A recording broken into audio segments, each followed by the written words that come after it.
Hi hello అందరికీ morning mini vlog ఉదయాన్నే పూజ కూడా అయిపోయింది. ఇంక ఈ లంచ్ బాక్సుల్లోకి ఆకుకూర పప్పు చేసి పంపించాను అనమాట. దాంట్లోకి నంచుకోవడానికి వడియాలు ఏం చేసి పంపించేశాను. ఇక్కడేమో సాయి వస్తుంటే అమ్మ ఇవన్నీ పంపించిందనమాట ఇంటి దగ్గర నుంచి. ఇంక ఇవన్నీ తీసి పెట్టుకున్నాను అనమాట. నిమ్మకాయలు అవి తోటలో పండుంటే అవన్నీ పంపించింది. చింతకాయ తొక్కు, మామిడికాయ ఊరగాయ, కరివేపాకు, ఈ వేరుశెనగ పప్పులు అవన్నీ పంపించిందనమాట.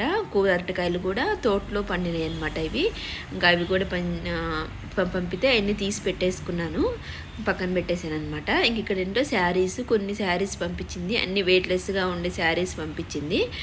ఇదేమో బ్లాక్ రెడ్ కాంబినేషన్ అనమాట శారీ. దీంట్లో బ్లౌజ్ కూడా స్టిచ్ చేయించేసి పంపించింది అనమాట. ఇది బ్లూ శారీ, ఇది కూడా బాగుంది. ఇది ఫ్యాన్సీ శారీ అనమాట, గ్రీను రెడ్ కాంబినేషను. ఇది కూడా బాగుంది. ఇవన్నీ వస్తే తీసి పక్కన పెట్టేశాను. ఈ రైస్ ఇంటి దగ్గర నుంచి వచ్చేస్తాయి. ఈ వీడియో మిస్ ప్లీజ్ సబ్స్క్రైబ్.